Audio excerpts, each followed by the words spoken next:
Hi, everyone. Welcome to Navel Gazing, the Valley Indie podcast. My name is Eugene Driscoll.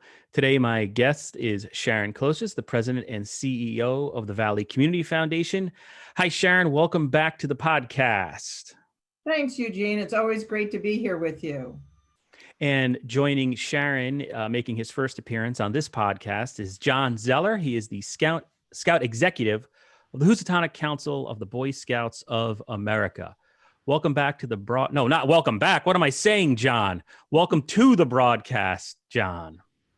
Eugene, I appreciate that. You're right. We have been together on another broadcast, I think, on the radio together. Oh, that's right. Oh, that was a couple of years back. Yep. That one slipped my mind. That's right. Yeah. It's hard. I don't even know what day it is. You have to excuse me, especially after election day. And I just want a quick shout out to the public officials and all the volunteers who were there at the polls on election day on Tuesday. You know, the Valley Indy, just us alone in 3 towns, we had 6 races to cover and 1 ballot question in Derby. And I was just knocked out by the transparency and how easy it all was on Tuesday. So, I mean, we've never experienced voting in a global pandemic before, but I was really impressed and inspired by how great everyone was locally. So thank you all for that. What we're going to talk about on this episode, I'd like to talk about how the Housatonic Council is doing amid the COVID-19 pandemic, and then talk about ways in general the public can support scouting in the lower Naugatuck Valley. But first, Sharon, I wanted to talk to you.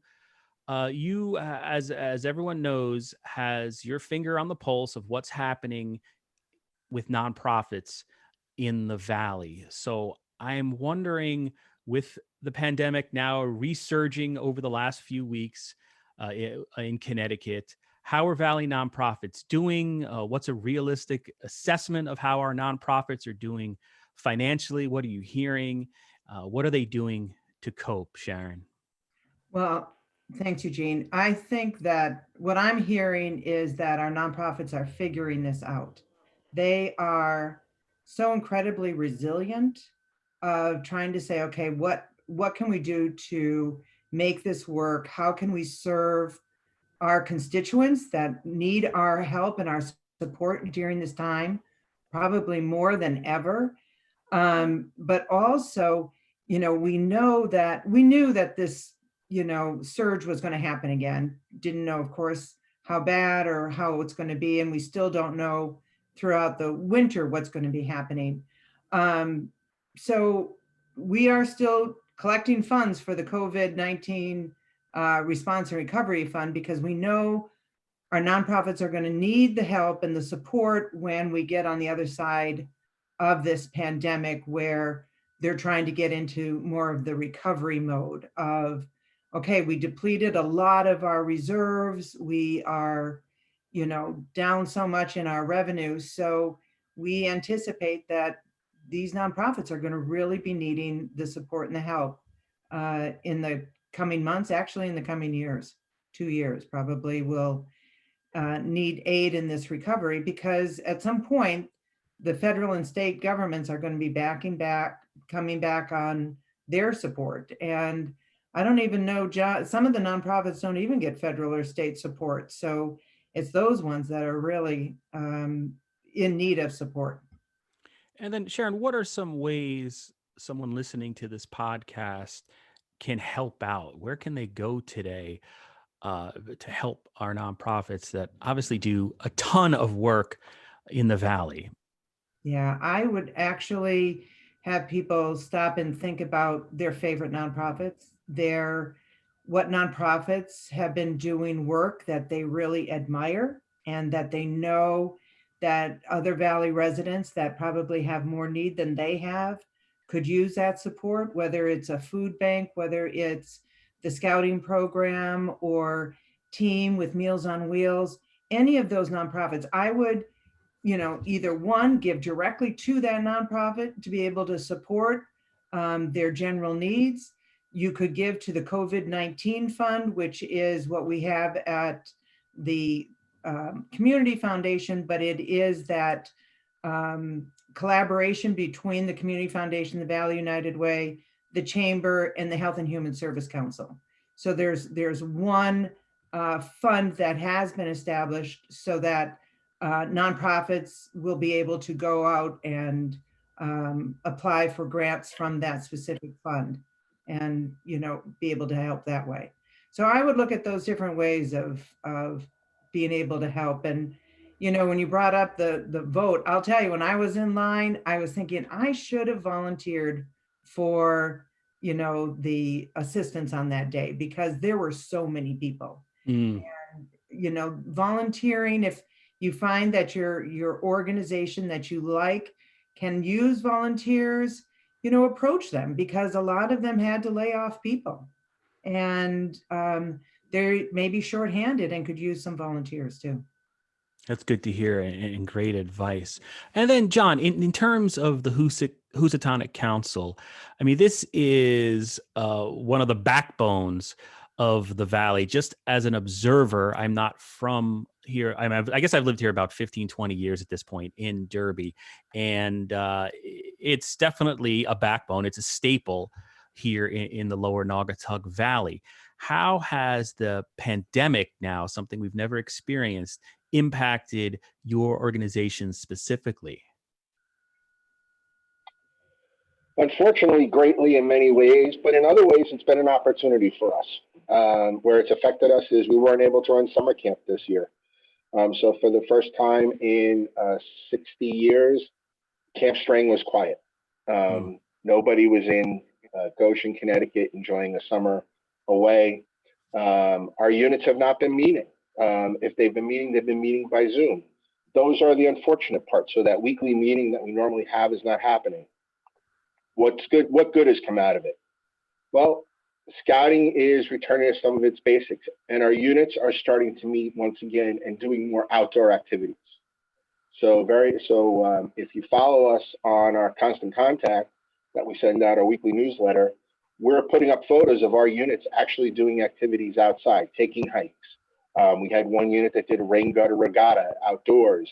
And instead of a rain gutter regatta is an old event where you make your little boat, you put in a rain gutter and you blow on it to move it down the rain gutter, and it's a race.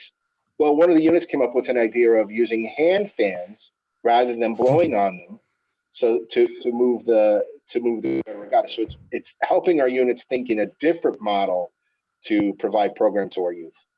Yeah, and John, one thing I was looking at right before I hit record, basically, but if people go to HousatonicBSA.org, that's the organization's website, and I got onto your latest email Constant Contact up there, and I was really impressed by how much is going on. It says something to the resilience of the organization and the people involved. But like, just for instance, it says you have Council Community Day coming up November 21st. Can you explain that to me a little bit? It sounds exciting and something we need amidst all the headlines happening on the planet the last few months.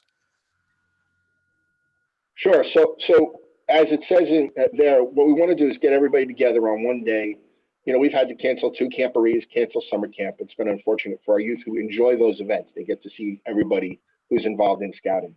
So Community Day, what we want to do is keep everybody apart, but actually give back to our community and our chartering organizations by doing 3 hours of service for each person, we hope, as an average, whether it's literally cleaning up the leaves around a church, putting in fence posts somewhere, helping at one of the Valley United Way community gardens, you know, cleaning them out, getting them ready for the spring.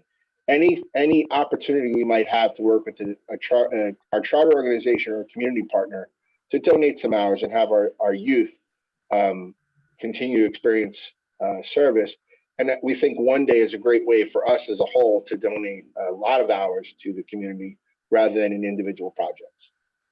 And a shout out to an Eagle Scout project that I drive by every day near my house in the city of Derby. The Ansonia Derby Dog Park was an Eagle Scout project. Last name was Olenowski, I believe. Olenowski. I may be getting that wrong, but it's like had this lasting effect that's been great. It's used every day, and it was the work of a Boy Scout. So that's very interesting there. And then, on top of all this, one thing we're going to talk about is there is, I don't know, I guess we could call it a partnership happening between the Boy Scouts of America, Housatonic Council, and the Valley Community Foundation. The Boy Scouts as a national organization, the larger picture is it did file for bankruptcy a few months back. For lawsuits that are happening that have been well publicized all over the country. But there's this talk that councils might be regionalized or merged in some way. So from what I understand, to keep it local, to remember the Valley, to keep this 100 years of scouting in the Valley alive, there is a legacy fund being established. Now, I can't balance my checkbook.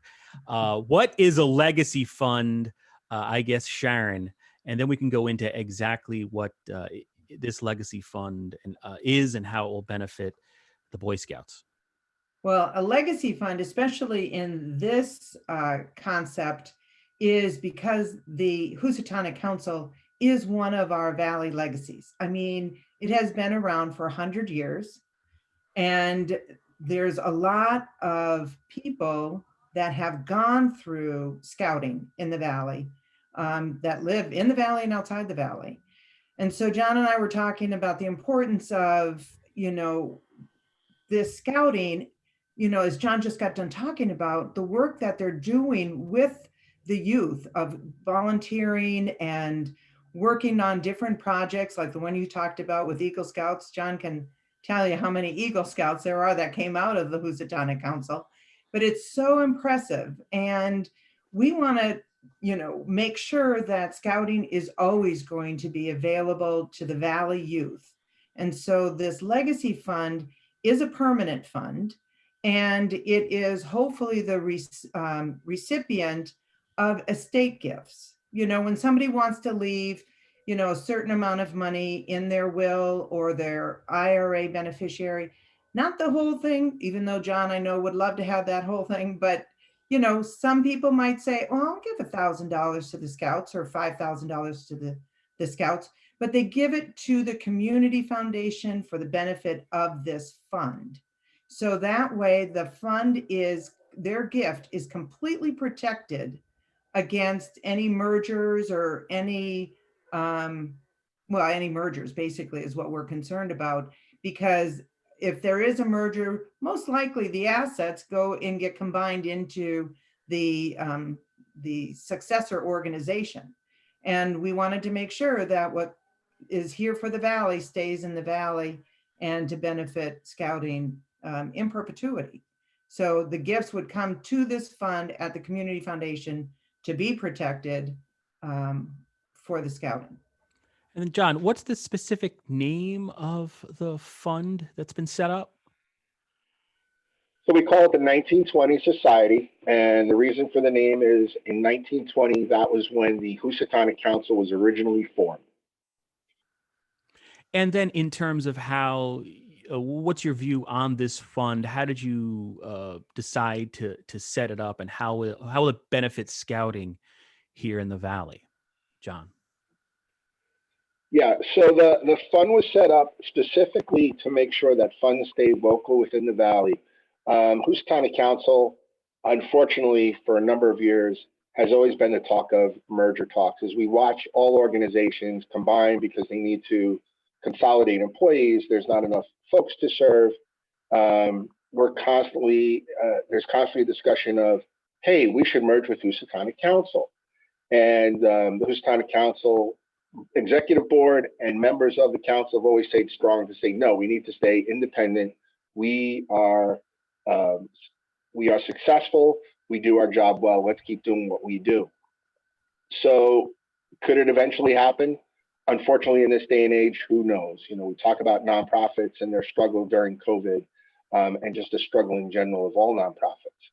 So what could happen in the future? We don't know. What we want to make sure is that there would be funds set aside that would exclusively be used in the lower Naugatuck Valley for our youth to continue in scouting and to support an employee or support some fundraising opportunities, support camperships, give our youth back, give back to our community, and give back to our scouting program so our youth can continue in a scouting program and not become part of a larger organization. And sometimes, you know, you're a large fish in a small pond, you become a small fish in a big pond as you grow. So we want to make sure that our large fish and that all our fish in our pond stay big fish and don't become small fish in a larger pond and get forgotten about. Mm.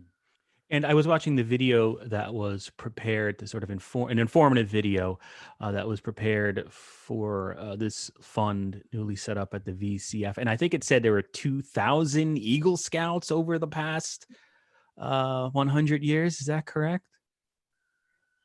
I would say at least 2,000 Eagle Scouts over the last 100 years. We average about 20 Eagle Scouts a year. And that's probably a low number because in the early stages of scouting, there were many more youth involved in the program. So there are probably a few more Eagles attained. I mean, and I'm going to get the number wrong, and I'm sure Troop 3 will correct me, but there's at least 325 Eagles in their 105-year program. Wait, hold on. I'm getting an email from Randy Ritter. No, I'm just kidding. I'm just kidding. I love Randy Ritter. Listen to this. Right. Yeah. But then in terms of, you know, we're talking about a legacy fund and thinking about scouting and giving back to it. How important is it for you to target all the people that pass through scouting in the Valley? How do you do it? How do you get, it's sort of like, you know, like colleges get their graduates to give back. Is that particularly challenging for your organization or? Yes, it is difficult for our organization. As many folks, while they grew up in scouting, became Eagle Scouts, many have moved on to other parts of the country. And so they're spreading the word of Housatonic Council and their opportunity for scouting. And they're joining back, you know, they're joining in with their children. But they do finally remember their time here in Housatonic Council. So we want to make sure they have an opportunity to give back. And they grew up and they've grown up and are, as much as we like to think youth, we try to hide them from everything going on. Our youth always, you know, they hear that conversation of like, oh, I heard your council was merging, or they could eventually merge. And so, you know, those that might want to give back may not give back because they want their money to go to the Lower Naugatuck Valley, to their unit that they participated in, to their organization. Yeah, that's hugely important. And then, Sharon, if someone's listening and they want to set up something with this specific legacy fund, how does one go about that? And it's called the 1920 Society Fund again. Right. They can literally just go on to our website, www.valleyfoundation.org, click on the funds, and then look for the 1920s fund. You're up, I think, close to the top because you start with a number. I'm not sure, but and then you can make a donation right to that fund, you know, through using a credit card.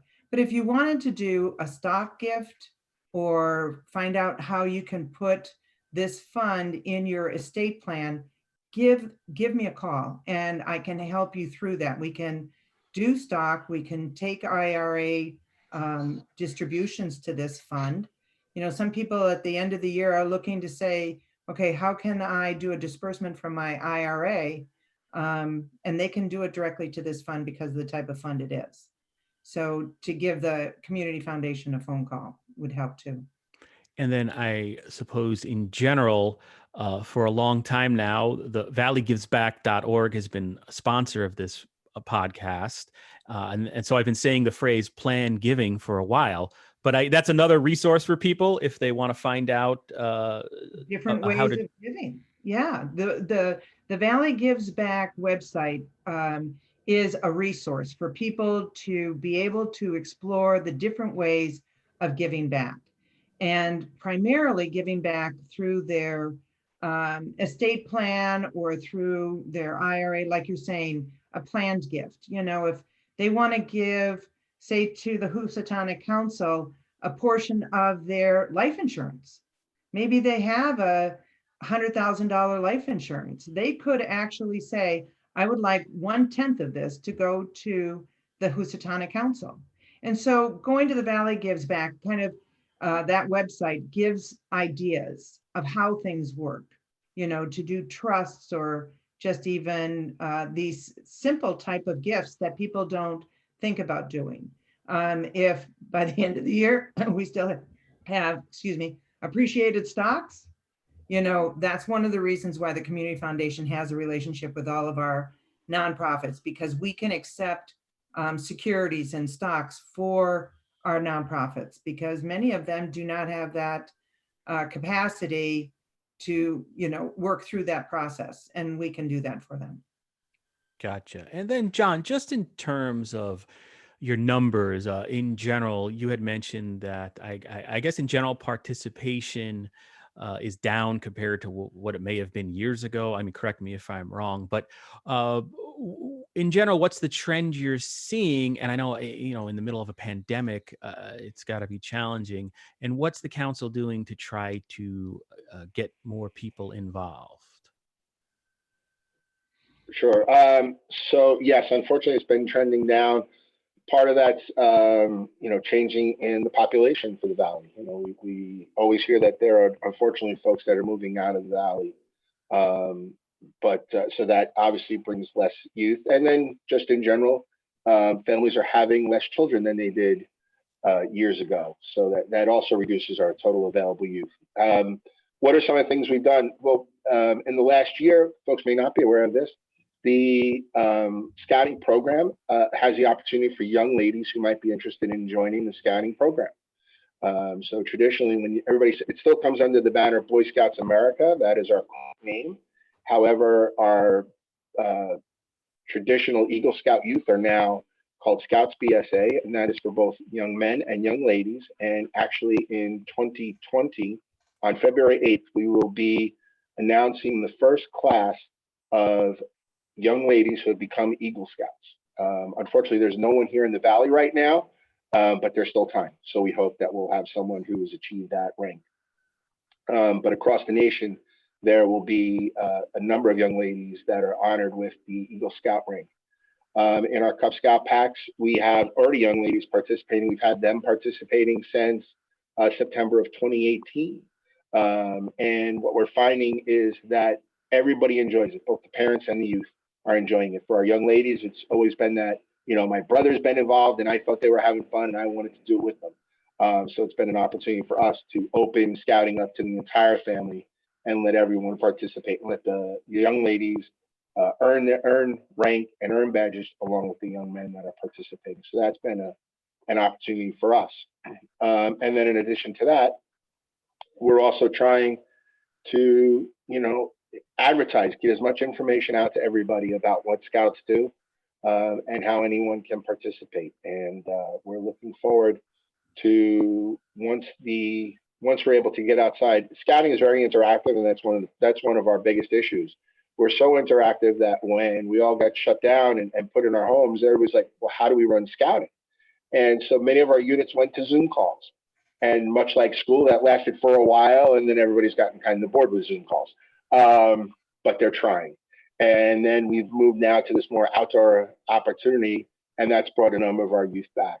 So it's just a matter of the comfort level of our families who have been involved in scouting, a comfort level of new families who might want to get involved in scouting. How are we handling the pandemic?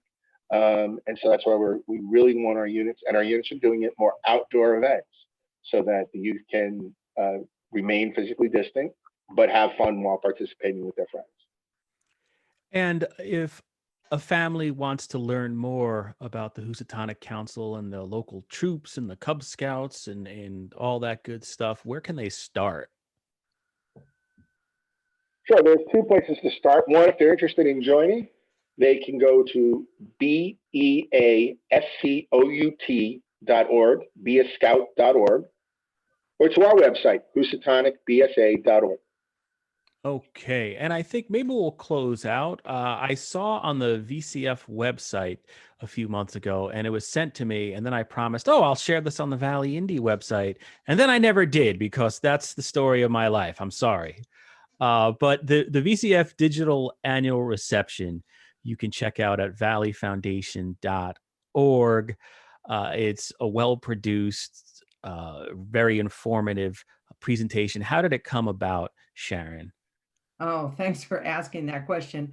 Well, because we had to cancel our annual reception, we wanted to find different ways of being able to acknowledge the work that is going on in the Valley. And so we did a couple of things. You have this budget line item for a certain amount of money that you're going to spend on your annual reception, the invitations and meals and food and all that.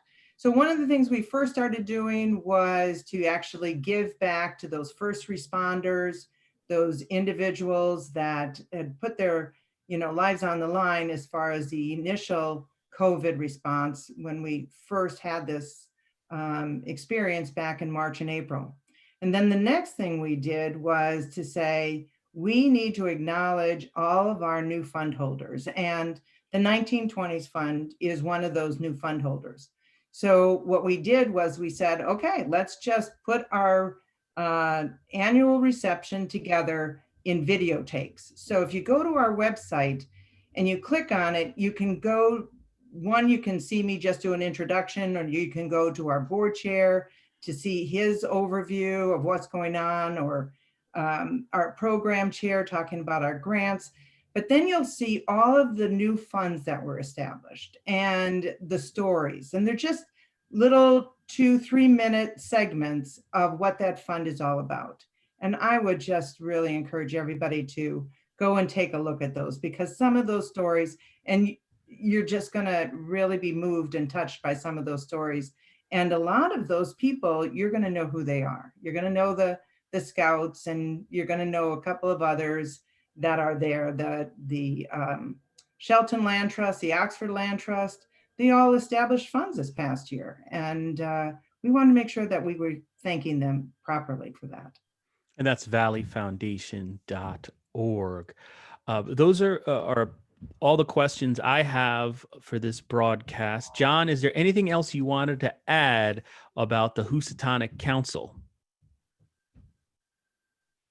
We're still here for 100 years, still for 100 more, and we want to congratulate our units who have actually completed 100 miles for scouting, which is a great, one of those outdoor opportunities we were talking about, where our units collectively are hiking 100 miles or 200 miles. We even have one unit that's approaching having hiked, actually, when I say a unit, I should be more specific, a Cub Scout pack. So a group of youth from 5 to 10 with their parents are approaching hiking 1,000 miles since April.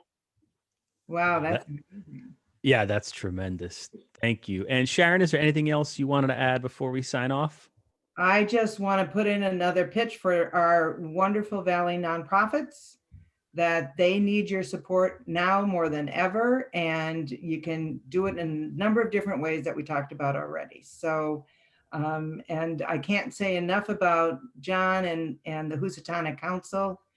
They just do a fabulous job at helping our youth really grow into solid leadership adults. Okay, well, on behalf of anybody listening, obviously the Housatonic Council and the VCF are hugely important and do a ton for the community. So it is my pleasure to have had you on, John, and you as well, Sharon. So thank you very much. Thank you, Eugene. Really appreciate it. Thank you, Eugene.